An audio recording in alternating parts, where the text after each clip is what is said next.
Nick, I want to start with you. From what you saw, does Brady deserve all the credit for the comeback yesterday? He absolutely 1,000% deserves all, not some, all of the credit. Viewers of the show know I'm a stickler for rules, and there are certain rules in the NFL. Rule number 1, as evidenced yesterday. The Jets will invent new and creative ways to rip the heart out of their fans. Check. Rule number 2, you kick the ball off to Patrick Mahomes needing a 3 and out to get it back, you're going to lose. Hey, that happened yesterday too. Check mark. And rule number 3, if Tom Brady's team wins, he gets all of the credit. And when they lose, it is quite literally everyone else in the organization's fault but his. So let me check. Bucs won, Brady credit. That's how it goes. Listen, folks, we know these rules. They are now 9-5. 9 times this year, Tom Brady has won them games.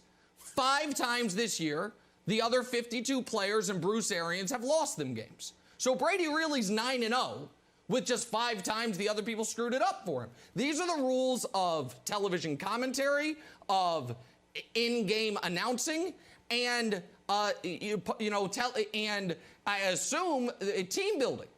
So yeah, of course, Wilds, he gets all the 0 points they scored in the first half. His team, game plan sucked. The 20, what did they 31 in the second half? Tom Brady made it happen.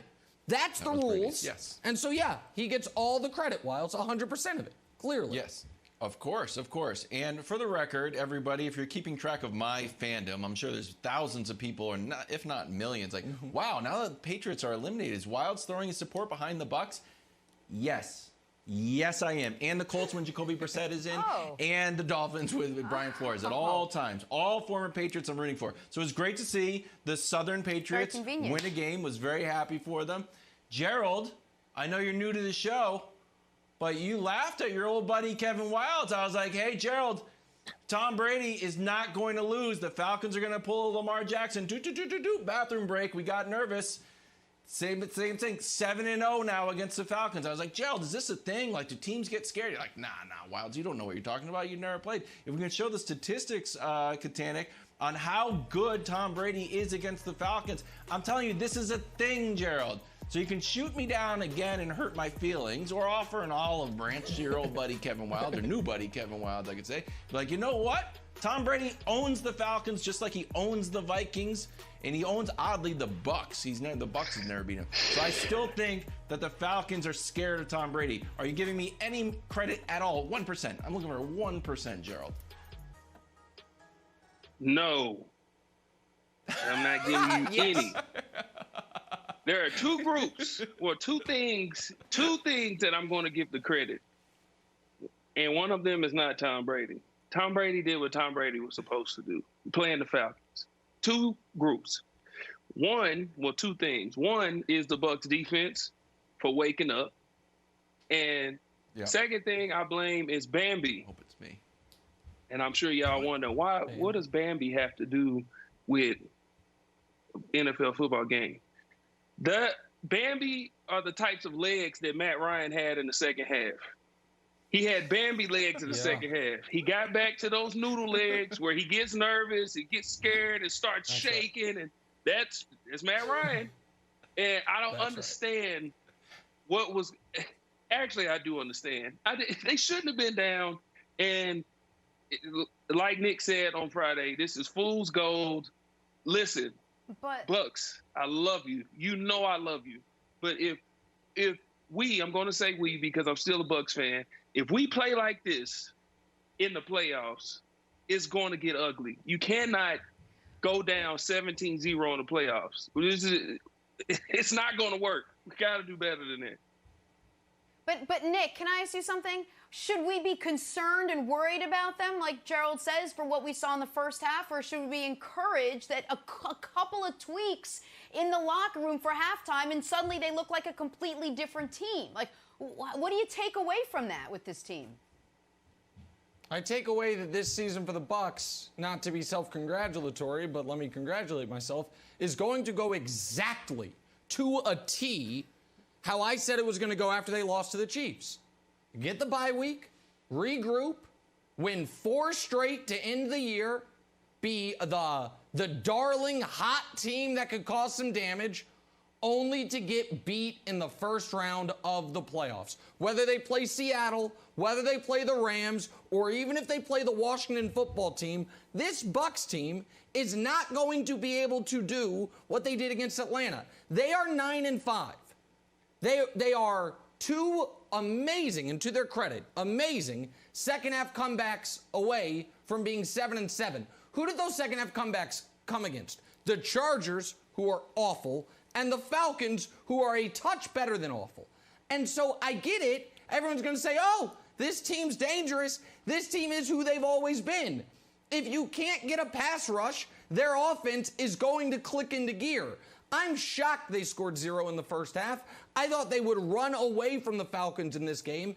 And when they play them in Week 17, they probably will run away from them. And Wilds, when they play the Lions next week, they'll crush the Lions. But that doesn't mean they can beat good teams. But Wilds, I've got to say something to you, buddy. And today's supposed to be your day. You picked the Jets to beat the Rams. And I haven't wanted to be mean to you because you got that right and your Patriots finally died.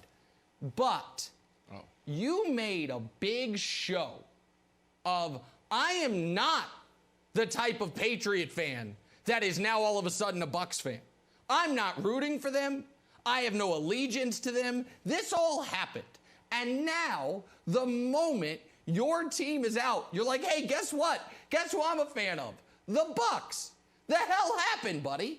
What happened? No. And the Dolphins, because the Patriots are like Saturday Night Live. You can come up in the Patriots organization and then you can leave and you still root for them. I think Lorne Michaels is still like, wow, good for Kristen Wiig. Oh, hey, good for Eddie Murphy. Good for who else left? It got Adam Sandler. Chris Good Rock. for you. I'm not gonna sit there and be like, I don't like Adam Sandler movies if I'm Lorne Michaels. I'll just be happy for everybody. And also because Gerald just joined the show, I'm like, and Gerald says he's still on the Bucs, then I'm gonna root for the Bucs too. I'm gonna root for Tom Brady. I think the world's a nicer place. Can I jump in, Gerald? I think you're as worried about the Bucs as I am. No. Go ahead, Gerald. I grew up a Bucs fan. That hand. I got drafted to the Bucs. I put in pain for the Bucs for 9 years. I can do that. You cannot do that. And you disrespected the Bucs because you called them the Patriots of the South, or what'd you call them? Whatever you call them. Yeah. Disrespect the Bucs. Don't do that. That's a compliment. I'm That's tired the nicest thing anyone's ever said about the Bucs. I'm tired of people calling Tampa Bay. No. The Brookses and the Sapps and the Lynches, they built that house. Stop calling it Tampa Bay. I'm tired of that. Okay. Sorry. And the McCoys, let's not forget, the McCoys built it as well. Gerald and LaShawn, his cousin, who's currently on the roster. Let me ask you a quick question, Gerald. As someone who grew up a Bucs fan, who's one of the greatest players in franchise history, do you think my concerns are valid? That this is a team whose offense is going to look great against non-playoff level competition, but if you play a team with a pass rush, they're going to give them massive trouble. Yeah, I believe you saying I haven't heard you tell a lie yet. You're telling the truth. That's what I'm saying. Yesterday, I don't want the fans to be fooled by what they seen yesterday. And I love those guys, but that is not going to win in the playoffs. It's not going to win. They did the same things that they've been doing, starting slow, and the things that they got away with yesterday is not going to work against a playoff team. It's not going to work. So they got to figure this thing out. They better figure it out, or, like you said, they're going to win out and then lose in the first round. I don't want that to happen. I'm truly a Bucs fan, but if they play with this formula, that's what's going to happen. Thanks for watching. Subscribe here to get the latest from the show. Also, be sure to check out more of the best clips from First Things First, or go watch a few segments from our other shows on FS1.